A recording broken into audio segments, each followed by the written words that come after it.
Gracias, Padre Santo, porque estamos reunidos en tu nombre, Señor, porque sabemos que tú has dispuesto esta reunión para nosotros, Señor, porque tienes algo que contarnos, tienes algo que decirnos, Padre Santo.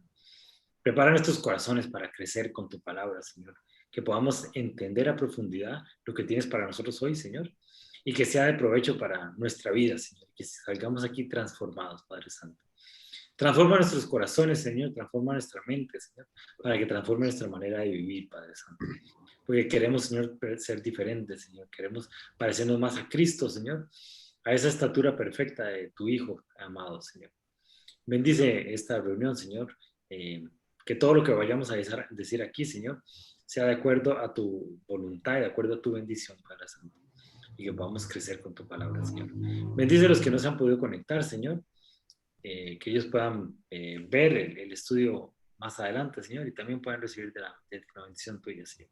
Bendice este grupo, Señor, y ensancha nuestro territorio. En el nombre de Cristo Jesús. Amén. Y amén. Amén. Listo. Estamos terminando esta serie. Hoy vamos a hacer la primera parte de cómo entender el Padre Nuestro. Y la próxima semana terminamos con cómo entender el Padre Nuestro, segunda parte. Y es el final de esta serie que hemos hecho, hablando mucho sobre las disciplinas espirituales y cómo tenemos que entender estas actividades y hemos sido muy enfáticos que estas actividades son simplemente eso, actividades que lo que buscan es mejorar nuestra relación con Dios. La actividad por la actividad no va a lograr nada. Es cómo nosotros enfrentemos esta actividad es la que va a lograr mejorar nuestra relación con Dios. Entonces, lo que estamos tratando es entender estas actividades que estamos haciendo, obviamente todo bajo el marco de lo que empezamos ahora a principio de octubre con el estudio de la lectura de los proverbios, pero la idea es que tanto la lectura de los proverbios como todo lo que hagamos para acercarnos a Dios, entendamos cuál es la idea, cuál es el concepto para poder que efectivamente sea bendición para nuestra vida. Y estaba medio quitado de hacer el estudio de esta forma y sobre este tema, pero el Señor fue muy enfático. Quiero que leamos el Padre Nuestro, quiero que entendamos el Padre Nuestro y quiero que estudiemos qué significa. Y con eso vamos a terminar esta serie de estudios que hemos estado realizando. Les contaba la semana pasada que no tenía muchas ganas de terminar con el Padre Nuestro, y es que a veces uno es medio pom y no les quiere hacer caso a Dios. Y me puso así como un libro que estuvimos viendo hace unos años en Comunidad Paz, que se llama, aquí se lo puse, La Teología de la Oración. Es un libro lindísimo, impresionante, de José M. Martínez, que estuvimos revisando ahí en Comunidad Paz cuando el grupo de liderazgo nos reuníamos con don Alejandro y estuvimos viendo ese libro. Es un libro lindísimo porque es muy práctico sobre entender la oración y termina con la oración del Padre Nuestro. Entonces, terminar este estudio de las disciplinas espirituales con una oración tan cercana, y yo no sé por qué, por lo menos para mi caso, es una oración muy, muy cercana. Yo les contaba la semana pasada que yo me aprendí el Padre Nuestro casi que cuando tenía 6 años. Me acuerdo que antes de ir al kinder ya me lo había aprendido. Entonces mi mamá dijo, ay, este va a ser padrecito seguro. Y no me hice padre. Pero mi mamá siempre quiso o siempre dijo que yo tenía un corazón muy dispuesto para esto. ¿Por qué? Porque me aprendí el Padre Nuestro. Y es muy interesante porque mi papá, cuando él hizo la primera comunión, también la profesora de catequesis decía que él debería ser padre, ¿no? Sacerdote, ¿verdad? Y como que andaba reclutando gente en ese momento. Bueno, a mi mamá también querían reclutarnos.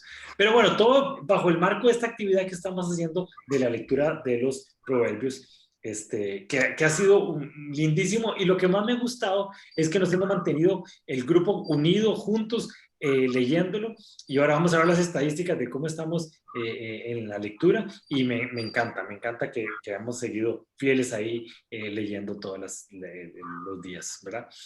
Entonces, la semana pasada terminamos todo el estudio de nuestra relación con Dios, con entender el concepto que Dios es el Padre Nuestro.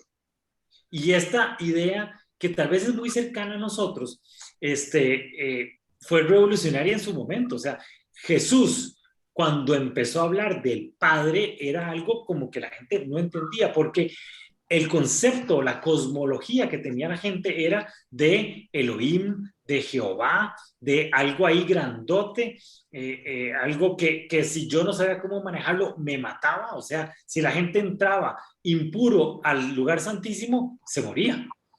Y esa era la relación que tenían con el Padre.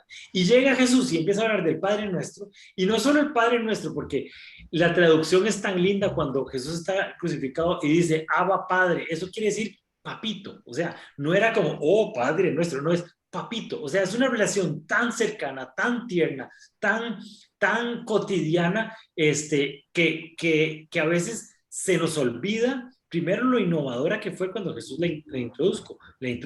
Y también se nos olvida que esa debe ser nuestra relación con el Padre Nuestro. Entonces, Aníbal, si quieres leernos Romanos 8:17. Romanos 8:17. Y sí, hijos, también herederos, herederos de Dios y coherederos con Cristo, si es que padecemos juntamente con Él, para que juntamente con Él seamos glorificados. Entonces, el concepto de Padre Nuestro se deriva de lo que hizo Cristo en la cruz. Porque si Cristo no hubiera muerto en la cruz, nosotros no hubiéramos sido herederos de Dios y coherederos con Cristo. O sea, Cristo nos abre la puerta para que nosotros entremos y seamos herederos de Dios. O sea, hijos adoptados, pero el concepto de la adopción en la iglesia, en la cultura judía es muy diferente a la adopción que tenemos nosotros en la cultura occidental. Pero entonces, adoptados por la obra de Cristo en la cruz, adoptados a Dios. Entonces, por eso es que podemos nosotros decirle Padre Nuestro. Antes de que Cristo hiciera su obra en la cruz, era el pueblo escogido por Dios y el resto del ganado, ¿verdad? Cuando Cristo abre la puerta, entonces ya podemos hablar de que somos herederos. Entonces ya podemos hablar de el Padre Nuestro. Anteriormente a eso, no. Entonces, entendiendo Romanos 8, es por eso que podemos decir Padre Nuestro que estás en el cielo. Y vamos a leer varias estructuras y oraciones que están en la Biblia, que vamos a verlas muy por encimita, y tal vez en algún momento podemos hacer un estudio un poco más profundo sobre estas oraciones, pero es muy interesante porque todas tienen este par de oraciones, o esas tres oraciones que vamos a ver muy por encima hoy, todas tienen una estructura que es interesante revisarla. Y no es palabra por palabra. Y esto quiero que estén muy, muy enfáticos. Y yo creo que a todos los que venimos desde una tradición católica, nos pasa mucho eso cuando vemos el Padre Nuestro, porque es como una oración que uno repite y repite y repite y repite, ¿verdad?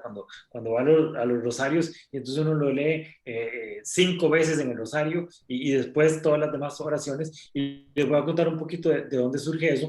Pero lo interesante es que Dios las puso ahí para que entendiéramos la estructura y el corazón que hay detrás de esa estructura. Entonces, vamos a hacer las oraciones. Entonces, la primera oración que quiero que veamos es la oración de Jabes. Levánteme la mano ahí. Bueno, Gaby, no sé si puede levantarme la mano.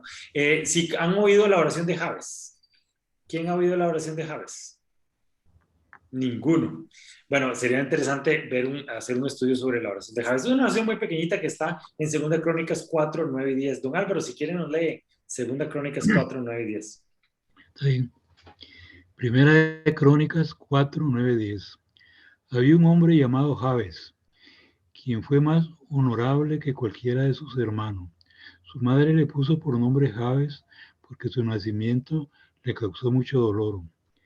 Él fue quien oró al Dios de Israel diciendo: ay, si tú me bendijeras y extendieras mi territorio, te ruego que estés conmigo en todo lo que haga y líbrame de toda dificultad que me cause dolor. Y Dios le concedió lo que pidió. Es una oración chirrisquitica. Está interesante porque en el primer libro de Crónicas habla sobre los descendientes de Judá. Entonces está haciendo una lista de personas, y entonces habla de tal persona y de tal persona, y el hijo de este, y este se casó con este, y después llega y dice, y había un hombre llamado Jabes y empieza a contar esa historia metida dentro de una lista de personas, pero Dios decide hacer una pausa y decir, miren esta persona. Es en el único lugar en que se nombra Jabes.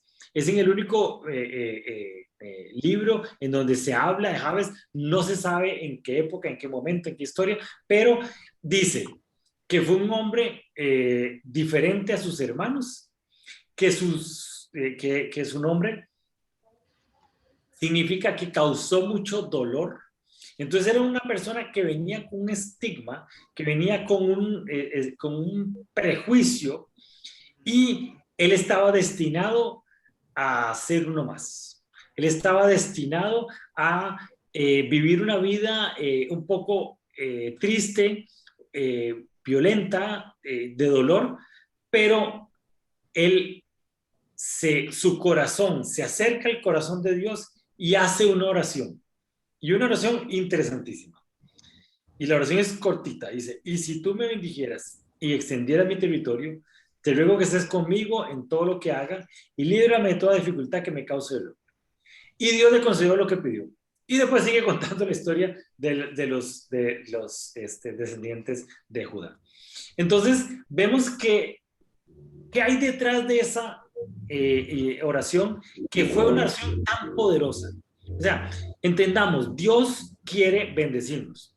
Nosotros somos los que por nuestras actitudes y muchas veces por nuestro corazón no obtenemos lo que queremos. ¿Por qué? Porque oramos mal. Bueno, aquí tenemos una oración donde Jabes oró bien. ¿Por qué? Porque su corazón estaba en el lugar correcto y utilizó una estructura interesante y utilizó una estructura que es la que tenemos que entender.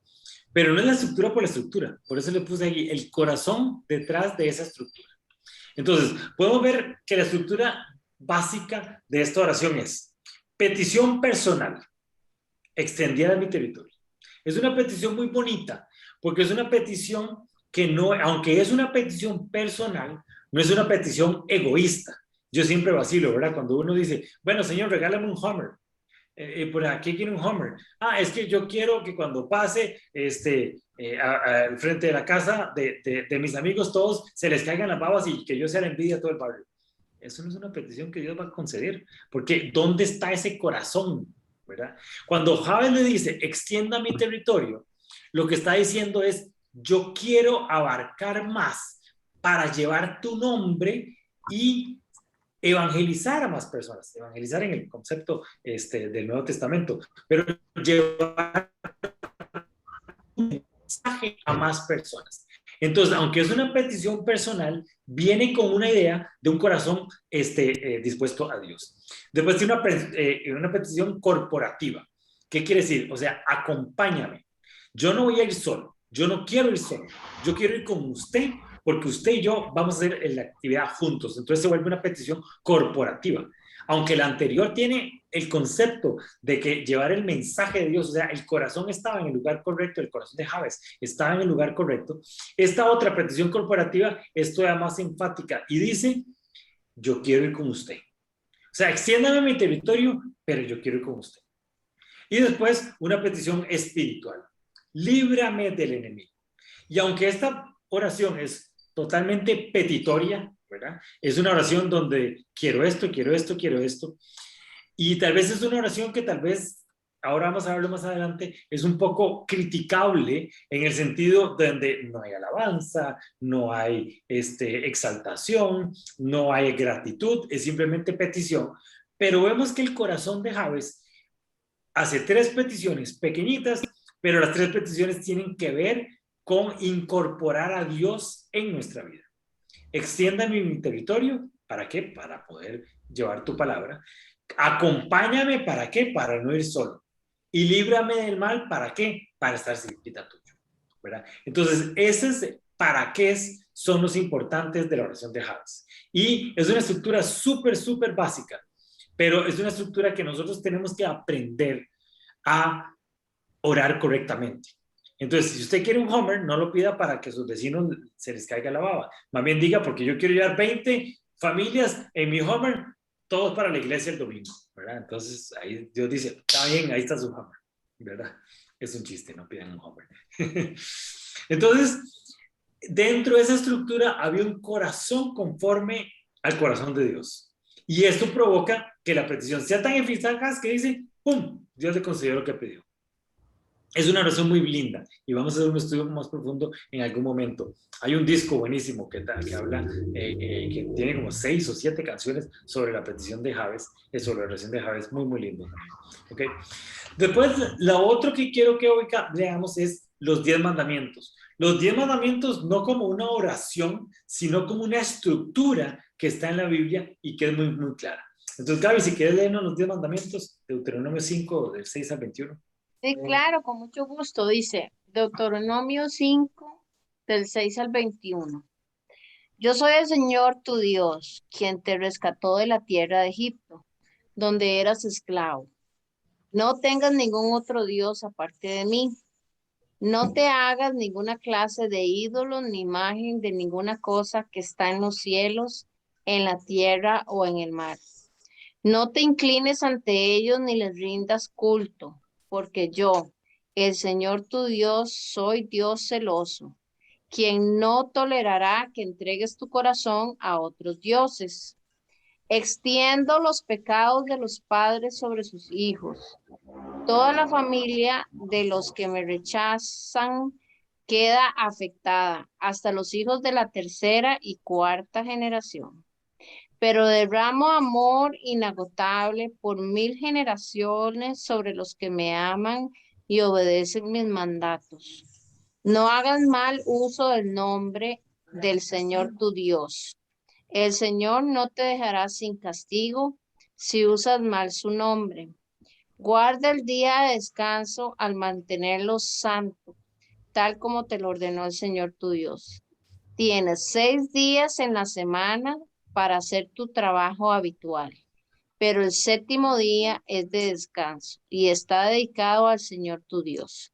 Ese día ningún miembro de tu casa hará trabajo alguno. Seguite ahí. Esto se refiere a ti, a tus hijos e hijas, tus siervos y siervas, tus bueyes, burros y demás animales, y también incluye a los extranjeros que viven entre ustedes. Todos tus criados y criadas deberán descansar igual que tú. Recuerda que tú también fuiste esclavo en Egipto y que el Señor tu Dios te sacó de allí, con mano fuerte y brazo poderoso. Por esa razón, el Señor tu Dios te ordenó descansar el 7º día. Termina con eso.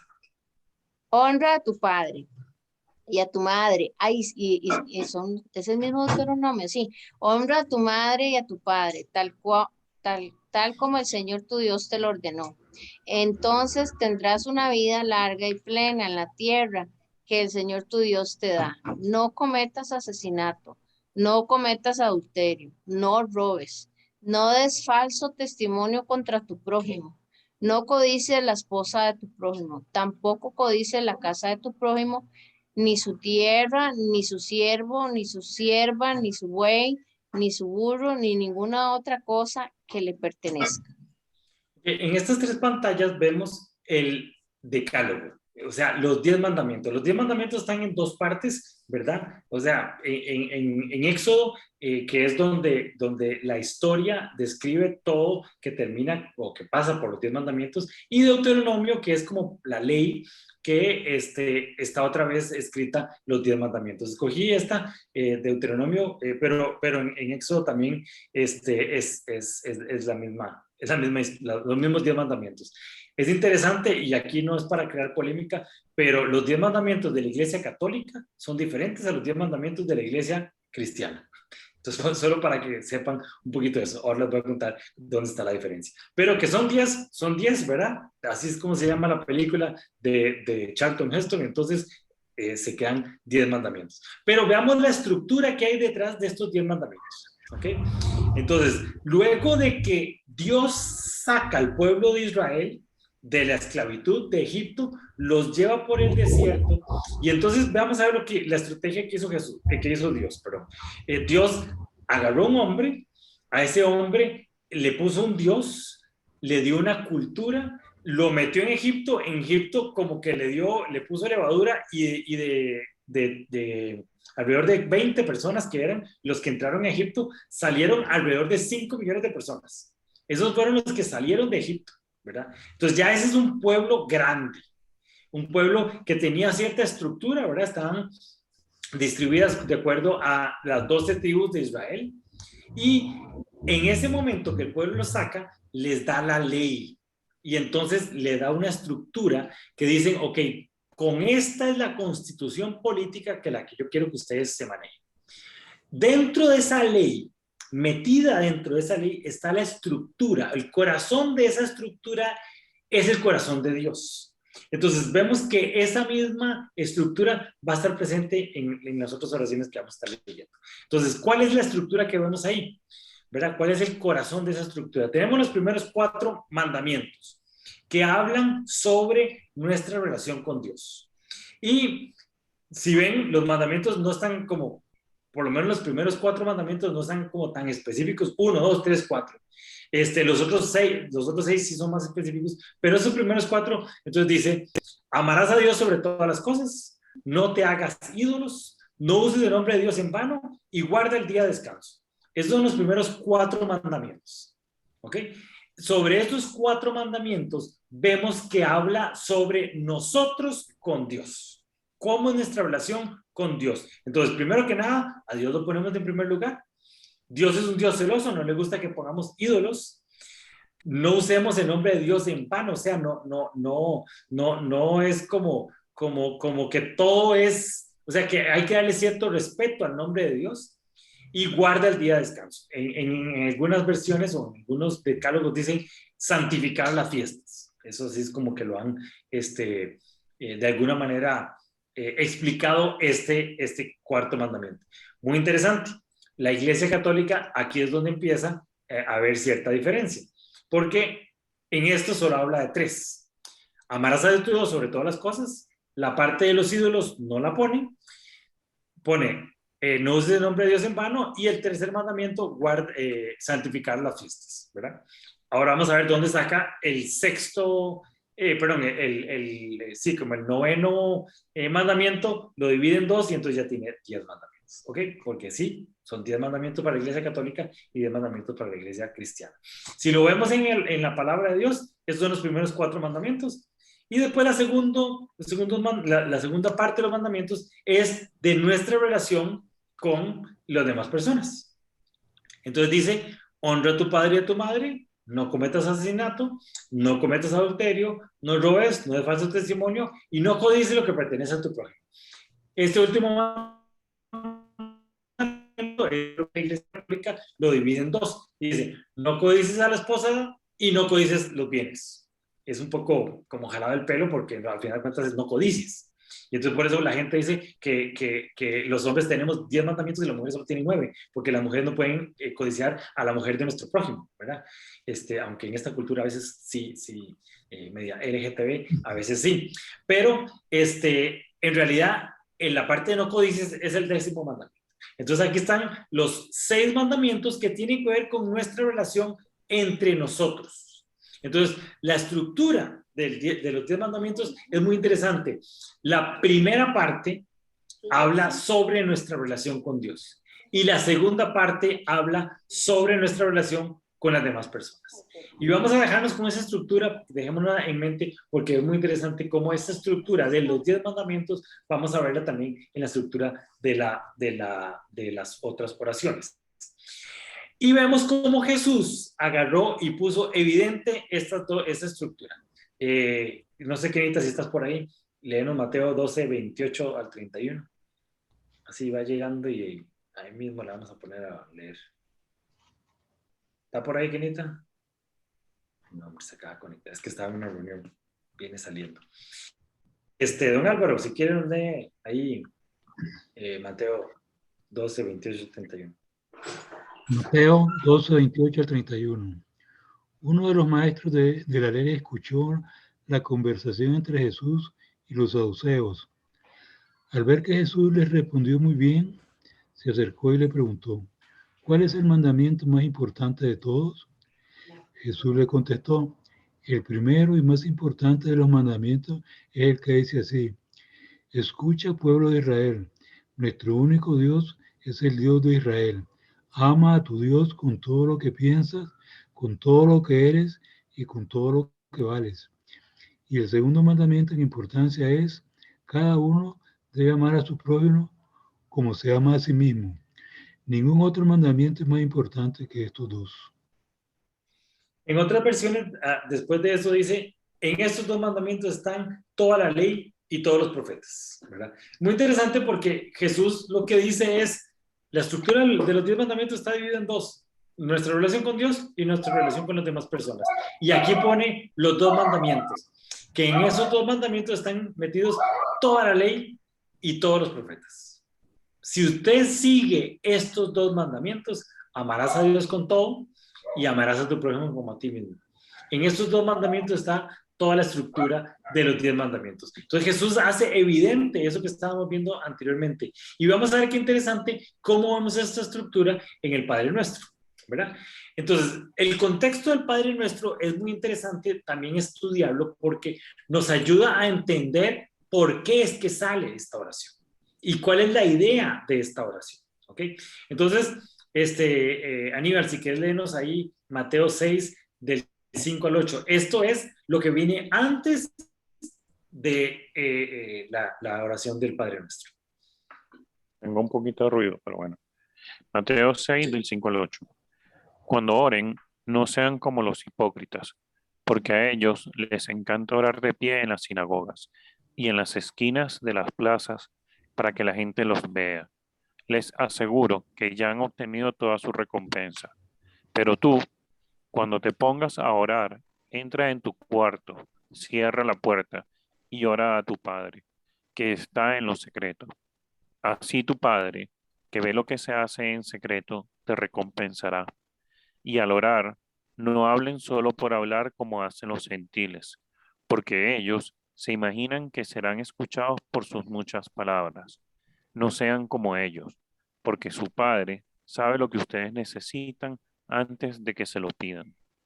Entonces, esto es lo que Jesús está hablando con los conocedores de la ley y con sus discípulos, y está viendo como los más religiosos les encanta levantarse y hacer esas oraciones solemnes y esas palabras rimbombantes y esas vanas repeticiones. Aquí esta versión no dice vanas repeticiones, pero dice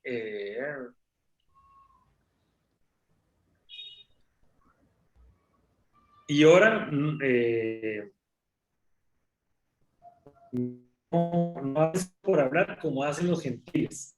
Ahí en otras versiones dice, y no hagan vanas repeticiones. ¿Qué quiere decir vanas repeticiones? O sea, usted hace las cosas por hacerlas, así como por automático. Y a veces pasa mucho eso con el Padre Nuestro. Como uno ya se lo aprendió, y yo, como les dije, me lo aprendí desde que tenía 6 años, es así como, y ya lo hizo, ¿verdad? Y Jesús dice, vea, no son las palabras lo que a mí me importa, no es la forma lo que a mí me importa, es dónde está su corazón. Si su corazón está para que usted ore y que la gente diga, uy, qué lindo que ora Esteban, ya recibieron su recompensa. La gente va a recompensar a esas personas, pero usted no ore para recibir recompensa de la gente. O sea, la oración tiene que ser lo más, como decía mi suegro, right through, lo más transparente, lo más genuino que uno puede ser. Es vacilón porque, y esto lo veo uno mucho en la teoría de la comunicación y especialmente aquí en Latinoamérica y en Costa Rica, el uso de las palabras a la hora de hablar en público. Entonces, usted para hablar genuinamente, usted tiene que hablar en vos o en usted. Esas son las que nosotros usamos para hablar aquí en Costa Rica. Pero cuando oramos, todo el mundo ora en tú, ¿verdad? Entonces Dios usted no lo puede tratar de vos o de usted. Usted lo tiene que tratar de tú. Entonces, ¿por qué? Porque la Biblia está escrita en tú, ¿verdad? Porque es una traducción de otros lenguajes. Y muchas veces porque los que vinieron aquí a evangelizar no la parte católica, sino la parte cristiana, fueron misioneros gringos que hablaban en you, y entonces vinieron aquí a Costa Rica a hablarnos en tú. Entonces uno ora en tú. Y eso es, o sea, no es que Dios no va a oír una oración que usted la hace en tú, ¿verdad? El asunto es, ¿usted ora porque le enseñaron a orar? ¿O usted ora porque su corazón quiere comunicarse con el Padre? Y si su corazón quiere comunicarse con el Padre, usted ora como usted le habla a cualquier persona, como usted le habla a su mismo papá. Es vacilón. Y aquí Kenia no me deja mentir. Yo a mi papá lo trato de mae. Y él es una cosa de toda la vida. Desde chiquitillo, papi me decía mae y yo le decía mae a papi. Entonces, cuando yo conocí a Kenia, estábamos ahí en Colombia, entonces hablé por teléfono y yo, ¿qué mae? ¿Todo bien? Pura vida. Ok, perfecto, hasta luego, Dios. Y me dice Kenia, ¿con quién estabas hablando? ¿Con tu hermano? Y digo, yo no, con mi papá. Usted no trata de mae a su papá.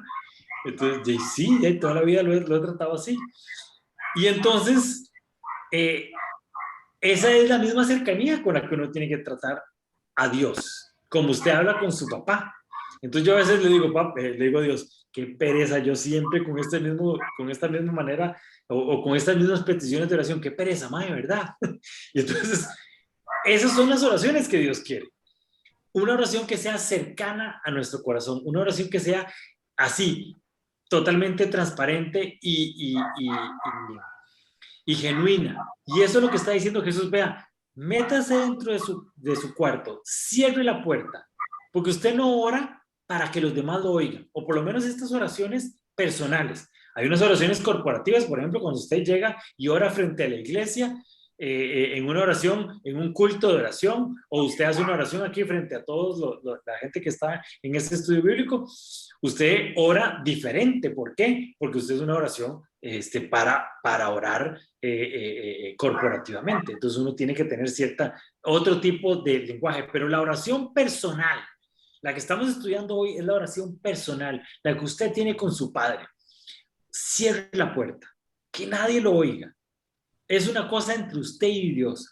Y ore genuinamente y cercanamente. Y entonces sobre esto Jesús dice, esto es lo que yo quiero que ustedes hagan. No van a repeticiones. Y entonces ahí nos pone una alerta. ¿Cuántas veces nosotros oramos el Padre Nuestro en vanas repeticiones? Y lo repetimos 10 veces. ¿Por qué? Porque es simplemente una estructura que está ahí.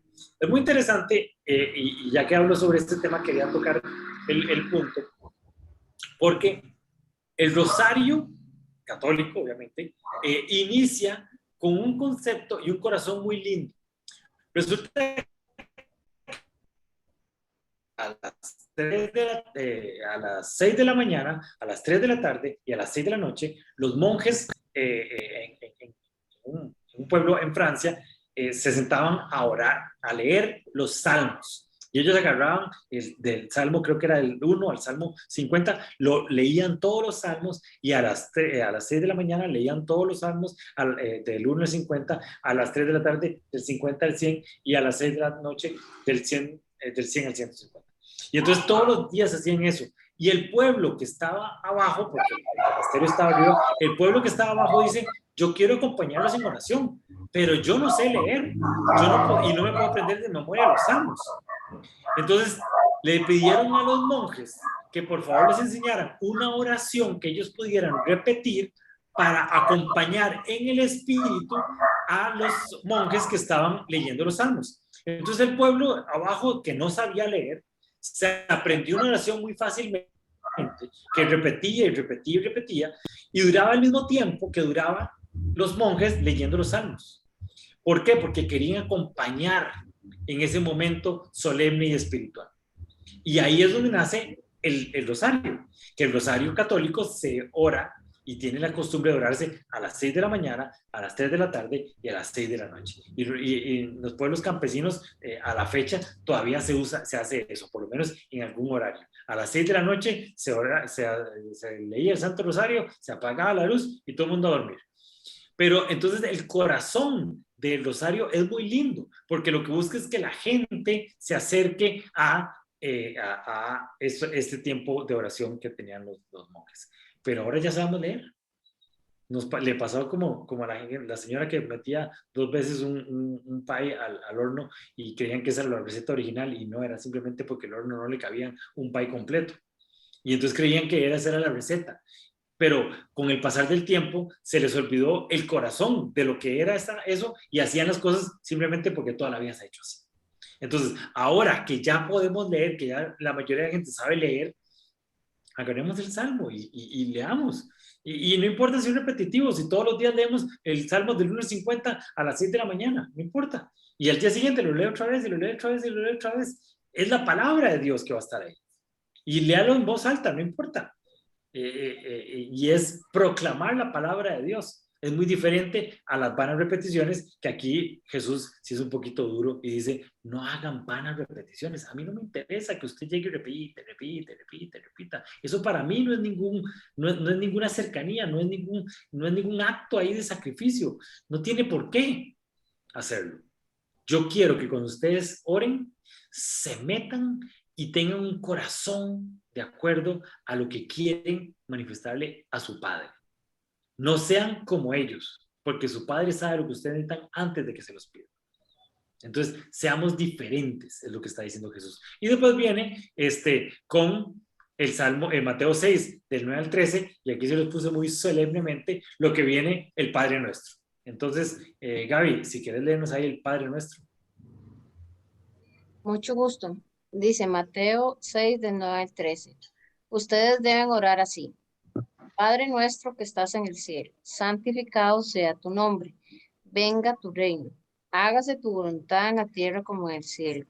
Danos hoy nuestro pan cotidiano. Perdónanos nuestras deudas como también nosotros hemos perdonado a nuestros deudores. Y no os dejes caer en tentación, sino líbranos del maligno. Esta es la oración tal cual la puso el Espíritu Santo en la Biblia. Después le agregaron una parte en el Padre Nuestro que dice, porque tuyo es el reino, el poder y la gloria por los siglos de los siglos, amén. Esa parte no está en Mateo.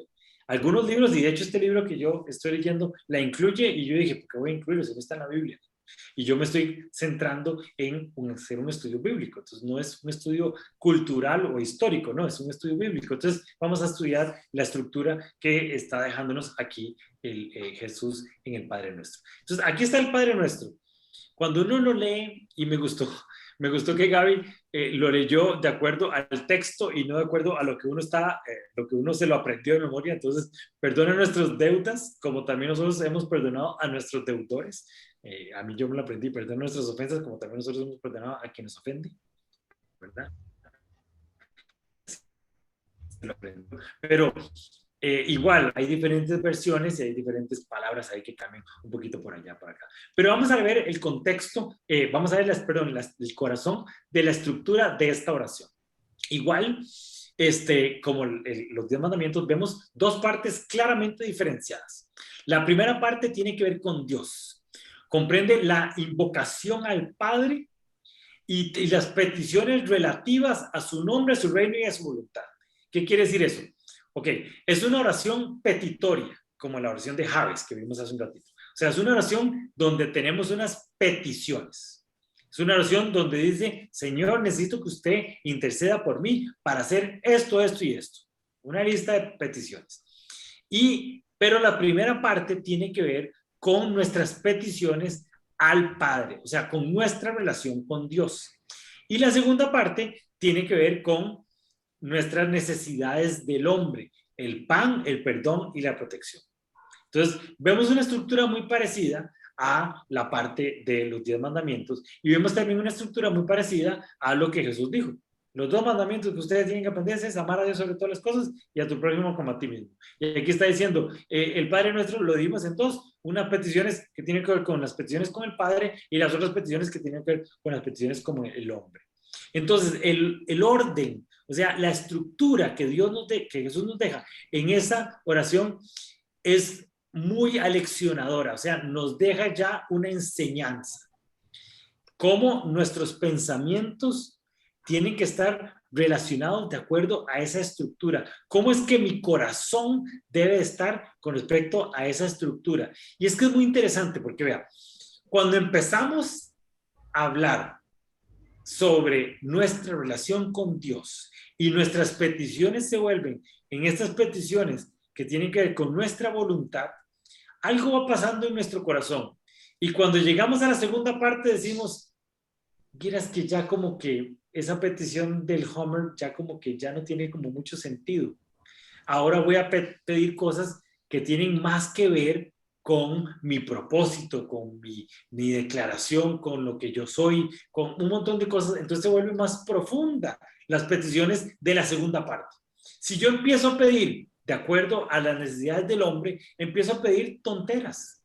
¿Por qué? Porque no he alineado mi corazón primero con el corazón de Dios. Entonces, si yo en mi oración tengo la costumbre de empezar a pedir primero esas peticiones que tienen que ver con mi relación con Dios.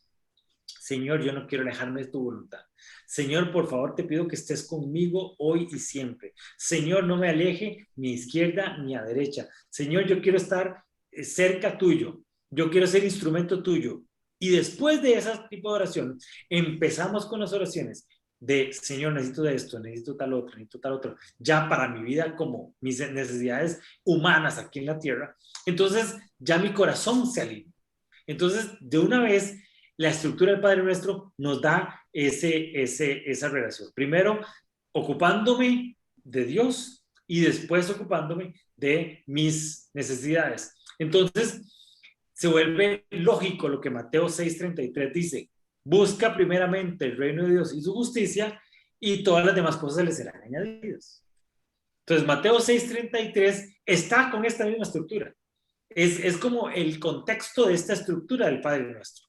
Busca primeramente el reino de Dios y su justicia. O sea, preocúpese primero por las cosas de Dios. Preocúpese porque su corazón esté relacionado con Dios. Y después las otras cosas que va a pedir, no es que yo le voy a dar cualquier tontera. No, es que como ya su corazón se ordenó, lo que su parte carnal va a pedir está alineado a lo que Dios quiere para su vida. Entonces, usted alinea primero su corazón con Dios y después todas las demás cosas van a alinearse con usted. Todas las demás cosas le serán añadidas. Entonces es muy bonito. Mateo 6:33 también tiene esa estructura de los 10 mandamientos, también tiene la estructura de los 2 mandamientos que Jesús nos dejó y también tiene la estructura del Padre Nuestro. ¿Ok? Entonces, generalmente nuestras oraciones se vuelven un monólogo de peticiones nuestras, donde decía una amiga, necesito tal cosa, necesito tal otra, necesito tal otra, necesito tal otra. En cambio, la oración que Jesús nos enseña nos da un balance en esa estructura, un balance que nos da, que nos alinea nuestro corazón, igual como están alineados los 10 mandamientos. Entonces vemos las primeras, el balance, aquí las dos estructuras. Padre nuestro que estás en el cielo, santificado sea tu nombre, venga tu reino, hágase tu voluntad en la tierra como en el cielo.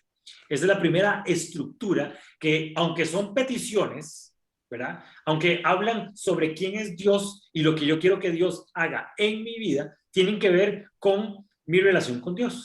Y la segunda parte, danos hoy nuestro pan cotidiano, perdona nuestras deudas como también nosotros hemos perdonado a nuestros deudores y no nos dejes caer en tentación, sino líbranos del mal. Esas tienen que ver con nuestra relación o nuestras necesidades humanas. Entonces vamos a ver estas dos estructuras y cómo es que nos vamos a relacionar con esto. Esta semana vamos a ver primero la parte de nuestra relación con Dios, para no hacerlo como muy largo el estudio. ¿Okay? Entonces, Padre nuestro que estás en el cielo. Es interesante, y esto lo estuvimos viendo en el estudio pasado de nuestra relación con Dios. La palabra Padre se vuelve una declaración. No es un título, no es un nombre, no es una palabra, es una declaración. Donde yo en el momento en que le digo Padre a Dios, mi corazón se está alineando y se está ubicando en el lugar correcto. Es muy diferente si yo inicio una oración diciendo, oh grandísimo Señor, creador del cielo y de la tierra.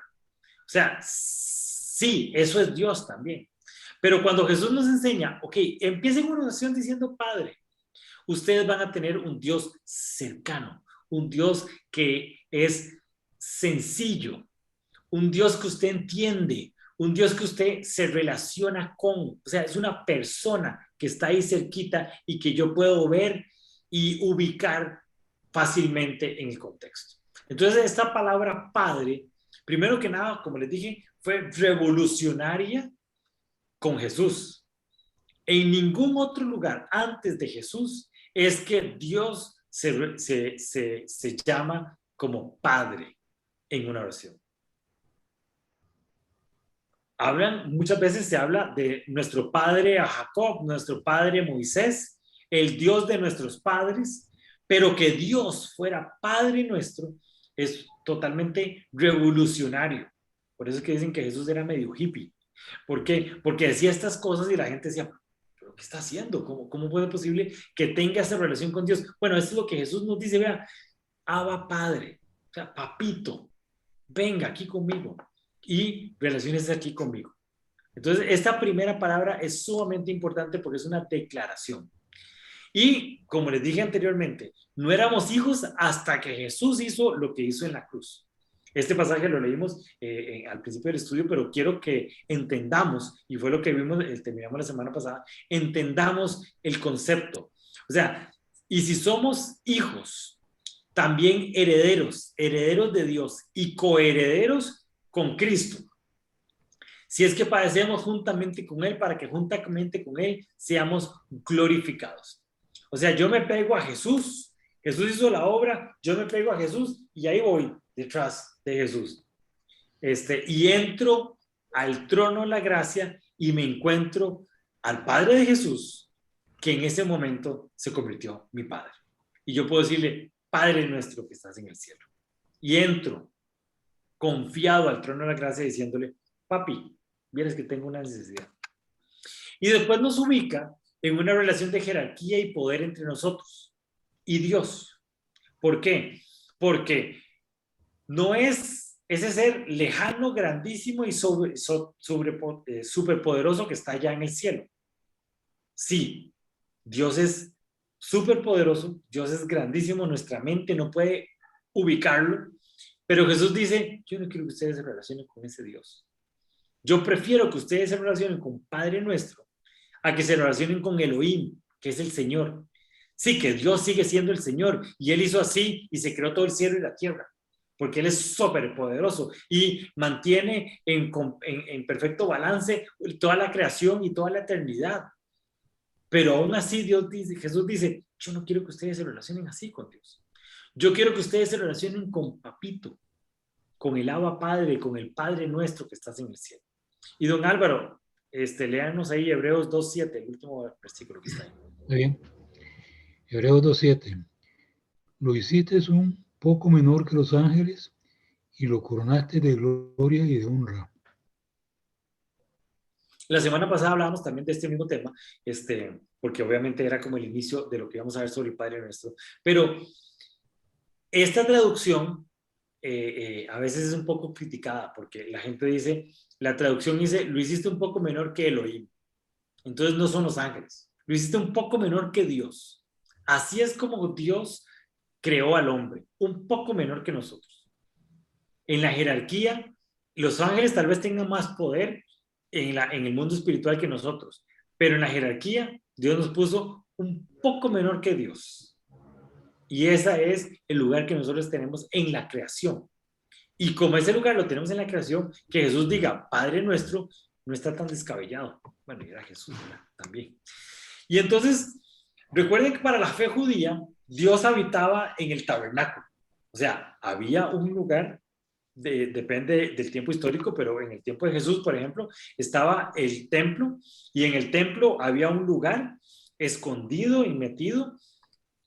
Nadie podía verlo, nadie podía estar con él, nadie podía relacionarse con él. Ahí estaban las tablas de la ley y ahí en el tabernáculo estaba la presencia de Dios. Entonces, esa era la ubicación de Dios. Entonces, Dios está allá en el tabernáculo. Ahí es donde está Dios. Y si yo quiero relacionarme con Dios, yo voy al templo hasta donde me dejen llegar que era al atrio, nada más, y entregaba mi ofrenda, se la entregaba a Dios, y esto era lo más cercano que yo podía estar con Dios. Entonces, y la gente sabía, ¿verdad? Desde Job se sabía que había un espacio celeste donde estaba Dios. Pero entonces Jesús dice, Padre nuestro que estás en el cielo. No está metido ahí en un lugar hecho por hombres. No está ahí en ese espacio restringido para que solo algunos puedan estar ahí. Aníbal, si quieres leernos 1 Reyes 8:27. 1 Reyes 8:27. Pero, ¿será posible, Dios mío, que tú habites en la tierra? Si los cielos, por altos que sean, no pueden contenerte, mucho menos este templo que he construido. Entonces, ahí está hablando Salomón sobre la construcción del templo. Bueno, cuando llegó Jesús, ya todo eso se vuelve lógico y claro. Y entonces Jesús está diciendo, vea, el Padre nuestro no está ahí, metido en esa cajita. El Padre nuestro está en el cielo y ustedes todos pueden estar bañados por la presencia de Dios. Obviamente, después del Padre nuestro, y está la obra que Cristo hizo en la cruz y la ruptura del velo y el Espíritu Santo, ¿verdad? Ya bajo esa cosmología que nosotros tenemos ahora, esta declaración de Jesús, Padre nuestro que estás en el cielo, tiene otro significado mucho más grande del que tenía para Jesús, para la gente que estaba a la par de Jesús antes de que él muriera en la cruz, ¿verdad? Porque antes de que él muriera Cristo en la cruz, Dios aquí en la tierra solo estaba metido en esa cajita, en el tabernáculo, ¿ok? Entonces, en este momento, bajo esta nueva cosmología y de acuerdo a la obra que Cristo que está en la cruz, Padre nuestro que estás en el cielo, es una declaración que tiene que ver mucho con nuestra fe y tiene que ver mucho con quién es Dios y quién es Dios para mi vida, ¿verdad? La segunda parte, santificado sea tu nombre. Entonces, Éxodo 13, del 13 al 14, Kenita, yo no sé si estás por ahí.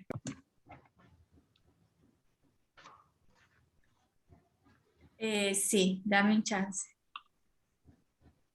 Ok, Éxodo 3, del 13 al 14. Pero Moisés insistió, supongamos que me presento ante los israelitas y les digo, el Dios de sus antepasados me ha enviado a ustedes. ¿Qué les respondo si me preguntan? ¿Y cómo se llama? Si me preguntan, ¿y cómo se llama? Yo soy el que soy, respondió Dios a Moisés. Y esto es lo que tienes que decirles a los israelitas. Yo soy, me ha enviado a ustedes. A mí me encanta este versículo y yo no sé por qué me gusta tanto. Es un versículo que envuelve un enigma para la gente de esa época, y yo creo que para todos, porque es un nombre rarísimo. Moisés le dice, bueno, ¿cómo se llama usted? Yo soy el que soy. Entonces, ¿qué le pasa? Porque es que no quiere revelarme su nombre. Entonces Dios le devuelve y le dice, ¿por qué quiere saber mi nombre? Yo soy el que soy, y les he dicho muchas veces, y voy a ser siempre muy enfático en esto, yo soy el que soy, lo que quiere decir es, ustedes van a conocer quién soy yo, y tanto ustedes caminen conmigo.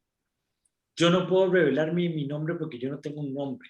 Yo tengo una relación directa y personal con usted, que cuando usted camine conmigo, va a saber quién es ese. Entonces, cuando Jesús dice, santificado sea tu nombre, lo que está diciendo es, usted, yo estoy caminando con usted, yo tengo una relación con usted y yo sé quién es usted. Y de usted lo que ha hecho en mi vida, lo que usted es para mí, es una declaración de lo que Dios tiene que hacer en la vida de más personas. No sé si me quedó claro. Entonces, esta, más que un nombre, es una declaración de cómo debemos relacionarnos con Dios. Ya no es el Dios de mis padres, sino es un Dios cercano, es mi Dios. Pero entonces esta petición lo que está diciendo es, ok, yo quiero darle a Él el lugar que corresponde. Santificado sea tu nombre, quiere decir, voy a agarrar lo que es Dios y voy a ponerlo en un lugar especial. Y yo quiero no solo que ese lugar que Dios le corresponde esté en mi corazón, sino que todos los que estén alrededor mío pongan a Dios en el lugar que le corresponde. Y es que en esta sociedad hay palabras que están súper manoseadas. Una, y les he dicho varias veces, amor. Amor es una palabra súper manoseada y ahora todo el mundo se aman y todo el mundo, y la gente no sabe lo que es amor, pero todo el mundo se ama. Y otra palabra que está súper manoseada es Dios y el nombre de Dios. Entonces, la naturaleza es Dios. El destino es Dios. El secreto es Dios. La fuerza es Dios. En realidad, Dios es Dios. Y nada más Dios es Dios. Entonces, como que santificado sea tu nombre es, vea, yo he caminado con usted.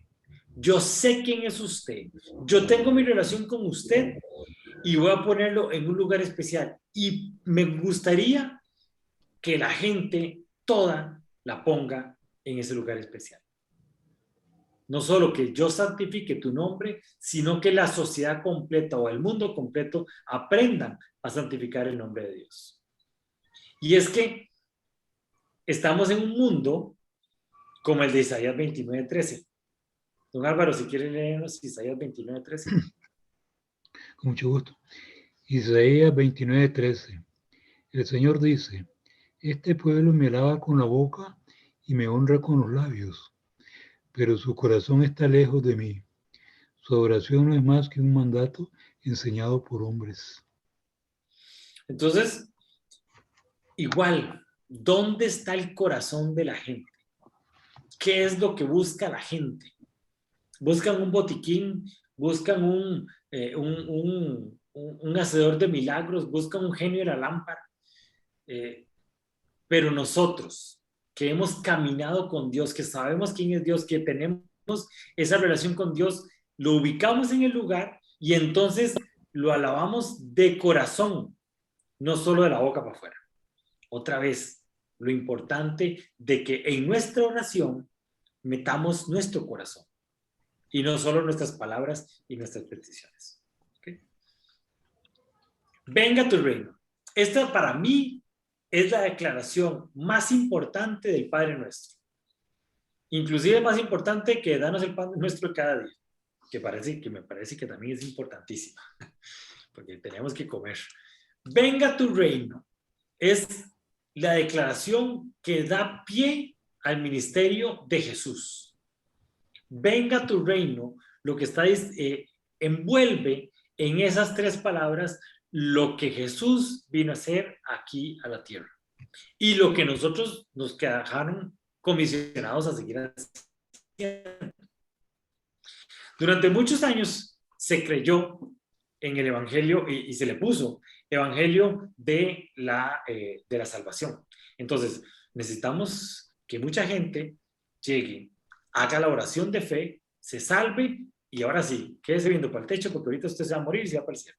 Y eso es lo que queremos. La iglesia se limitó a hacer campañas de evangelización para que la gente agarrara un papelito y dijera, con mis labios lo confieso, lo creo en mi corazón, que Jesús es el Señor y perdona mis pecados. Y ahora sí, va a quedarme por los próximos 5, 10, 15, 20 años esperando a que me muera para irme para el cielo. Y creímos, la iglesia creyó que la misión era hacer personas salvas, buscar que la gente sea salva. Y entonces se usó el evangelio de la salvación. Pero últimamente, y a veces mucha gente no le gusta eso, estamos en el evangelio del reino. Y se basa el evangelio del reino en lo que Jesús nos enseñó. Venga tu reino. ¿Qué quiere decir venga tu reino? Venga tu reino quiere decir, primero que nada, el reino de Dios no es un reino físico, sino es un lugar espiritual. Venga tu reino no quiere decir que la presencia de Dios bajó aquí a la tierra y entonces te pedimos que Dios baje aquí en la tierra. Porque el reino de Dios no es un reino físico, sino es un reino espiritual. Entonces, cuando Jesús hace su obra en la cruz y viene el Espíritu Santo y ya Dios no estaba en esa cajita, sino ya está en todo lugar, ya la presencia de Dios inundó todo el mundo, ya Dios puede, el Espíritu Santo puede caminar libremente por todo el mundo. Antes por el pecado no podía hacerlo, pero por la obra de Cristo en la cruz ya puede hacerlo. Entonces, en ese momento, venga tu reino adquiere igual otro concepto, porque entonces no era como el Shekinah. ¿Recuerdan? No sé, los que conocen más teóricamente la Biblia, cuando se hizo el primer templo, o se levantó la carpa del primer templo, se hizo el tabernáculo, y entonces, en el primer templo, cuando Salomón lo construyó, entonces se dice que la presencia de Dios llegó, inundó el templo y la gente no podía entrar a ese lugar. Es el Shekinah de Dios, o sea, la presencia de Dios era tan palpable que la gente no podía entrar, o sea, era algo que nos saca. No sé si un día en Comunidad Paz, Andrés Castro estuvo hablando sobre que también ha pasado eso. Por ejemplo, un grupo de personas está hablando, orando, y entonces llega, y la presencia de Dios llega en un momento tan palpable que la gente lo siente, físicamente lo siente. Pero lo que está diciendo aquí Jesús es, vea, el Espíritu Santo ya está en todo lado. Cuando yo termine mi obra aquí en la tierra, va a estar en todo lado. Y entonces yo no estoy hablando de una cosa física, yo estoy hablando de un lugar espiritual. Y como es un lugar espiritual, es que queremos que el reino de Dios tenga una manifestación dentro del reino de aquí en la tierra. Queremos que traiga lo que Cristo hizo a todas las partes de la tierra, no solo a la puerta de ese gobierno. Porque, vamos a ver, cuando se hablaba del Evangelio de la salvación, se dice que Jesús es la puerta. Entonces la gente traía, y el concepto era, voy a traer a la gente a los pies de Cristo para que entren al rebaño de la salvación. Y entonces ya ahora están en ese grupo selecto, salvos, y entonces esperemos a morirnos. El Evangelio del Reino dice, ok, sí, usted tiene que pasar por la puerta, que es Jesús. Pero Jesús no vino a traer una religión, sino vino a traer un gobierno. Y ese gobierno no se queda en la puerta. Ese gobierno se queda en que usted entiende quién es, entiende las leyes de ese gobierno y se pone a aplicar la ley del gobierno a todo el mundo. Entonces, no se queda metido en el rebaño, no se queda metido en ese grupo selecto, sino sale a hacer lo que tiene que hacer. Entonces, venga tu reino, lo que está diciendo es, venga esa manifestación, venga ese gobierno aquí en la tierra y que en la tierra se haga lo que Dios quiere que se haga. ¿Ok? Y entonces, el evangelio de la salvación se vuelve corto y la labor terminaba cuando la gente recibía a Cristo. Entonces, pedir que el reino de Dios venga es enseñar a impactar este mundo con las reglas del reino. Entonces, llevar lo que yo aprendí de este mundo lo que yo aprendí en el reino para este mundo y entender que Dios nos colocó en un lugar y ahí tenemos que impactar. Y vean qué importante este versículo en Hechos 3:21. Y mucha gente que dice, Dios viene ahorita por el COVID, por la vacuna, por tanta maldad, se les olvida este versículo que está ahí. Aníbal, si quieres leernos Hechos 3:21. Hechos 3:21. Es necesario que Él permanezca en el cielo hasta que llegue el tiempo de la restauración de todas las cosas, como Dios lo ha anunciado desde hace siglos por medio de sus santos profetas. Lo que está diciendo aquí este pasaje es, miren, Jesús se va a quedar en el cielo. Lo que él tenía que hacer, ya lo hizo. Y Jesús va a venir en la segunda venida, en el tiempo en que todas las cosas estén restauradas. ¿Y a quién nos toca restaurar todas las cosas? A su iglesia. Entonces, ¿qué tenemos que hacer? El gobierno no se parece al gobierno del reino de Dios. Hay que restaurarlo. Hay que volverlo a su diseño original para que se parezca al reino de los cielos. El gobierno aquí de este mundo. La educación no se parece a lo que debería ser en el gobierno. Bueno, tenemos que restaurarla y que se parezca a lo que se parece en el gobierno. La familia no se parece a lo que Dios dictó en sus mandamientos. Bueno, tenemos que restaurar la familia y que se parezca a eso. Y entonces, lo que yo les he comentado sobre los 8 montes de influencia, donde Dios nos puso y tenemos que restaurarlos. Cada uno tenemos un lugar de influencia. Y en ese lugar de influencia, ¿qué es lo que nos toca? Decirle, Cristo, venga tu reino aquí. Y en el momento en que todo esté restaurado, dice Hechos, en ese momento Jesús va a venir. No va a venir antes. No es que viene en medio de guerras y en medio de matanzas y Él viene a restaurar todas las cosas. No. Ya la obra que Cristo tiene que hacer en la cruz, ya la hizo. Ya Cristo ya no tiene que trabajar más. Lo que nos dejó a nosotros, a su iglesia, es venga tu reino. A nosotros nos toca traer el reino de los cielos aquí a la tierra. A nosotros nos toca restaurar todo lo que está aquí en la tierra.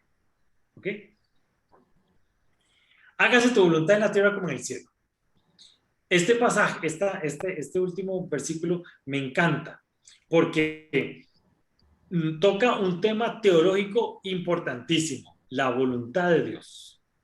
Entonces la gente se pregunta, ¿todo lo que pasa aquí en la tierra es la voluntad de Dios? Si todo lo que pasara aquí en la tierra es la voluntad de Dios, entonces una petición que Jesús nos pidió que hiciéramos era que ojalá toda la voluntad de lo que pasa aquí en la tierra sea lo mismo que pasa allá en el cielo. No tendría mucha lógica. Definitivamente, lo que pasa aquí en la tierra, no todo es la voluntad de Dios. Entonces,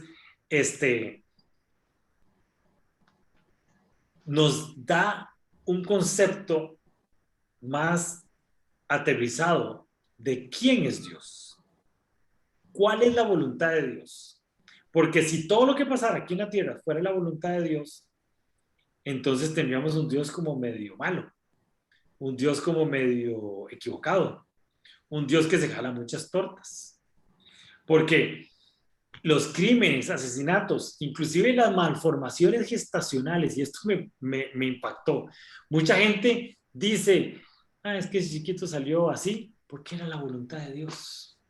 La voluntad de Dios es que el chiquito saliera sin oídos, sin vista, o que saliera, o que no se formara bien y que al final de cuentas muriera en el vientre de la madre. Inclusive problemas mentales. Esa persona tiene una demencia, Alzheimer, tiene esta enfermedad, porque es la voluntad de Dios. Entonces Dios es un Dios que es criminal, es un Dios que es asesino, es un Dios que maltrata a sus hijos más pequeñitos, es un Dios que busca las cosas malas, porque todo es la voluntad de Dios. Es que la voluntad de Dios era que se muriera. Es que la voluntad de Dios era que... Esa no es la voluntad de Dios. No podemos pensar que todo lo que pasa aquí en la tierra es la voluntad de Dios. No. Dios tiene su voluntad, pero la voluntad de Dios, Dios dijo, voy a dejarle al hombre la administración de esta tierra. Y el hombre le toca administrar la tierra. Y si el hombre no administra correctamente la tierra, ahí están las consecuencias.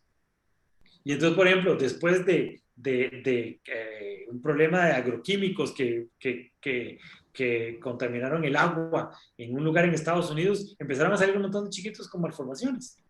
¿Era la voluntad de Dios? No era la voluntad de Dios. Era el mal uso de la administración de la administración de los recursos de la tierra que Dios le había delegado al hombre. Y el hombre hizo mal su trabajo. Pero nos encanta echarle la culpa a Dios. Entonces, las cosas malas que pasan no son la voluntad de Dios. Y las cosas buenas que pasan son porque Dios así o gente de Dios así lo quiso hacer correctamente. Porque en Génesis podemos ver que lo que Dios crea es la voluntad de Dios. Y ahí sí, Dios dice, hágase el cielo y la tierra, ¡pum! Se hizo el cielo y la tierra. Y Dios vio que era bueno. Sepárese las aguas de la tierra, ¡pum! Se separaron y Dios vio que era bueno. Hagamos al hombre y Dios vio que era muy bueno. Y después dijo, ok, Dios le dijo al hombre, ok, ahora sí, administre todas las cosas. Y ahí empezó el desorden. Y ahí se desmangueró todo. Pero la voluntad de Dios se hizo en el momento en que Dios estaba haciendo las cosas con sus manos. Delegó en el hombre y hasta llegó. ¿Okay?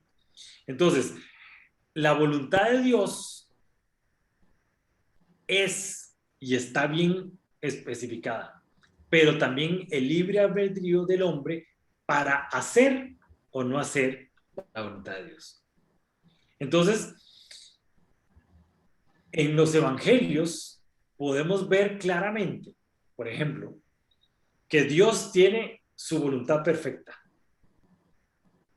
que es que Cristo muera en la cruz. Desde el Génesis ya Dios tenía ese plan perfecto de redención. Y entonces, era la voluntad de Dios que Judas vendiera a Cristo, ¿no? No era la voluntad de Dios que Judas vendiera a Cristo. No es que Dios agarró y se metió en Judas y entonces hizo que Judas hiciera lo que Judas quiso hacer. Porque sería un Dios malo. La voluntad de Dios no era que Judas vendiera a Cristo. Dios usó a Judas para hacer llevar su plan perfecto, que es muy diferente. Porque el plan de Dios, porque Dios es sabio, porque Dios está, el tiempo no es una variable para Dios. Entonces, la voluntad de Dios se separa de el plan de Dios. El plan de Dios se va a llevar a cabo. ¿Por qué? Porque tenemos un Dios supercarga. Que Dios quiere bendecirnos a nosotros a pesar de que nosotros pasamos paseándonos en el plan de Dios, porque no hacemos la voluntad de Él. Entonces, el plan de Dios era que Cristo muriera en la cruz y utilizó un montón de factores que no estaban dentro de su voluntad. Dios no quería que Judas se llenara de deseo por el dinero y vendiera a Jesús y que al final de cuentas se suicidara. Eso no puede ser plan, parte de la voluntad de Dios. Mucha gente usa eso como esa muletilla de que todo lo que pasa aquí en la tierra es la voluntad de Dios y empiezan a dibujarnos un Dios malo, un Dios medio rencoroso, un Dios iracundo, y Dios no es nada de eso. Entonces, hágase tu voluntad aquí en la tierra como en el cielo,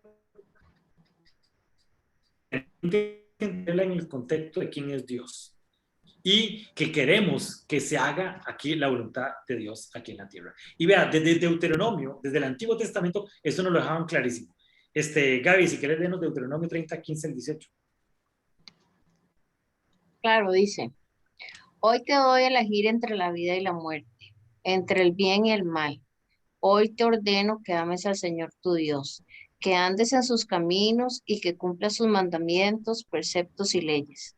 Así vivirás y te multiplicarás, y el Señor tu Dios te bendecirá en la tierra a la que vas a tomar posesión.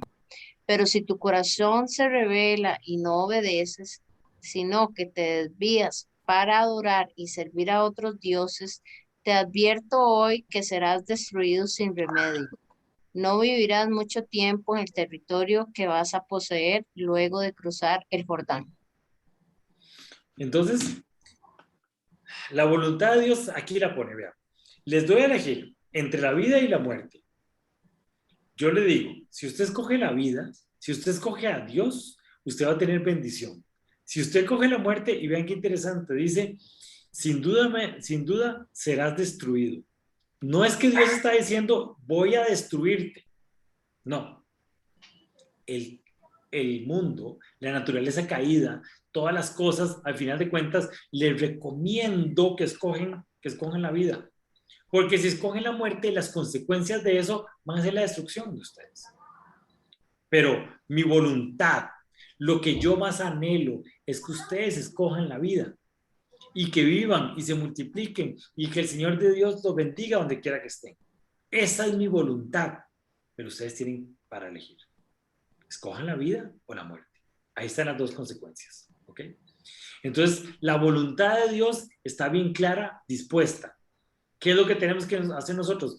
Entender cuál es la voluntad de Dios, quién es Dios, y para eso es importantísimo leer la palabra de Dios, estar metidos, no constrictar el espíritu, estar cerquita, tener una comunicación constante para saber cuál es la voluntad de Dios, que al final de cuentas es la que va a traer vida a mi vida y me ayuda a tomar decisiones y escoger correctamente.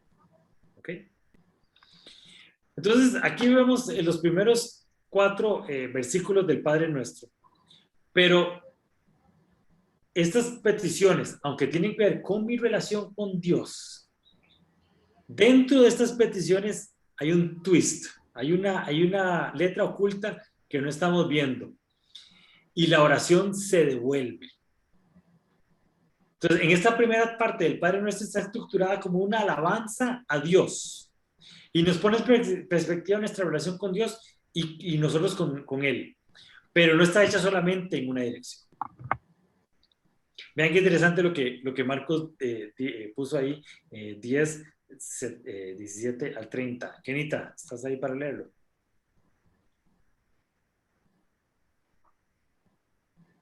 Sí, aquí estoy.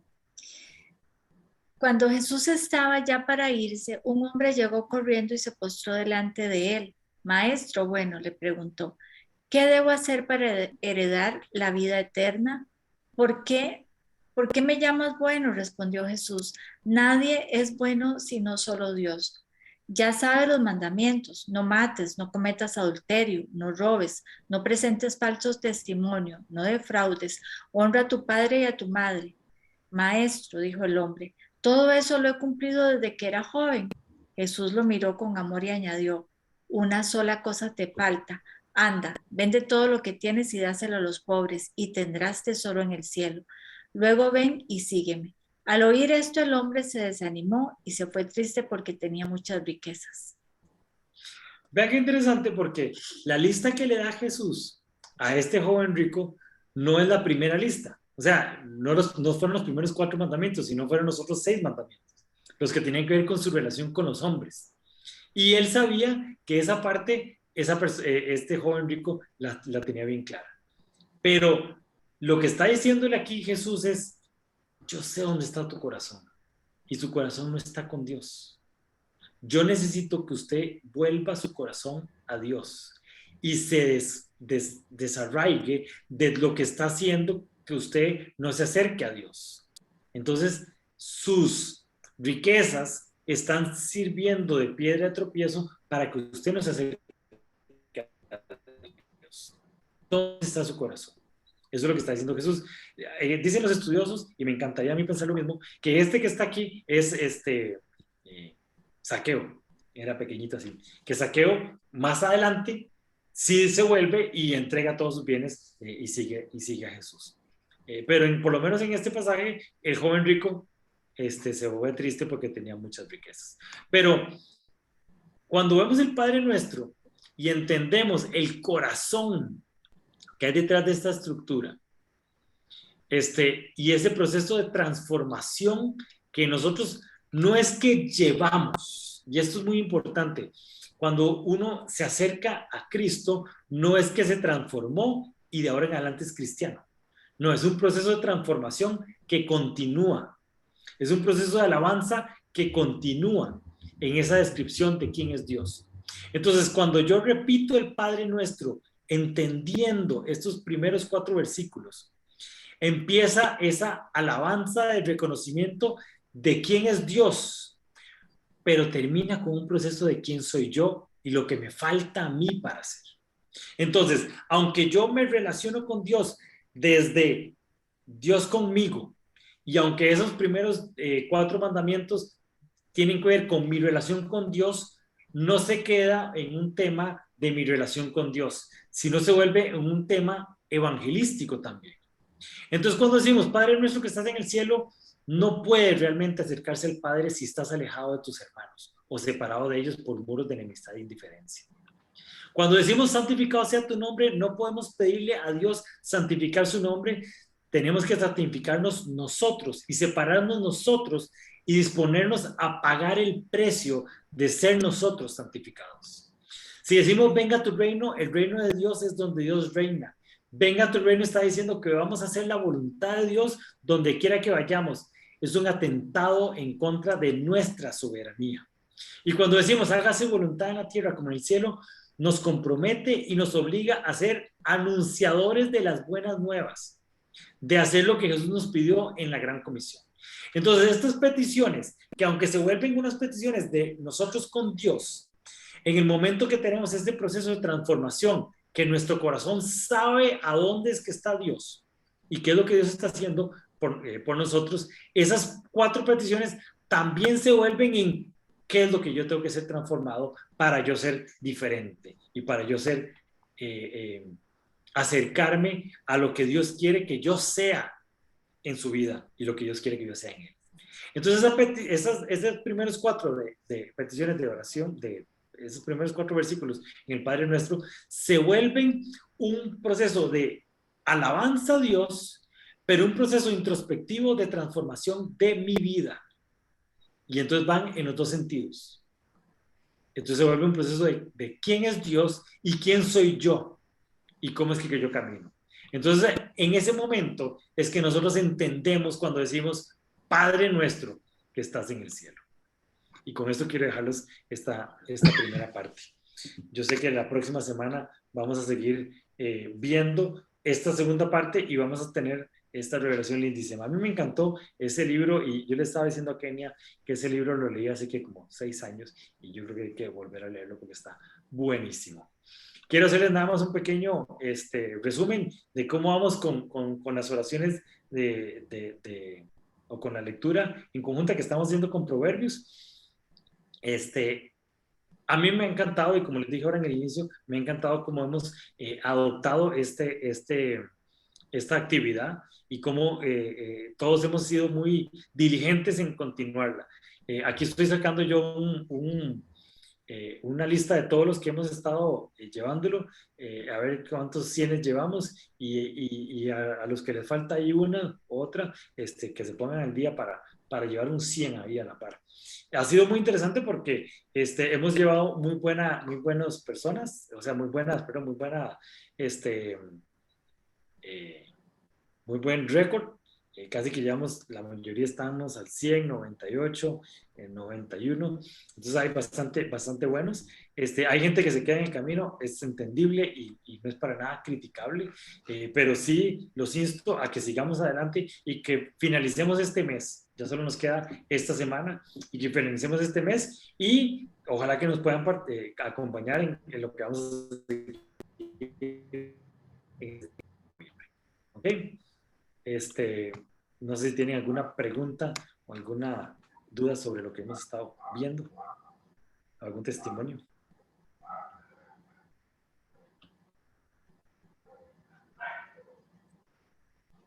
Listo, entonces. Tal vez con decir que la clase estuvo muy bonita. Gracias por prepararla. ¿Qué fue lo que te gustó?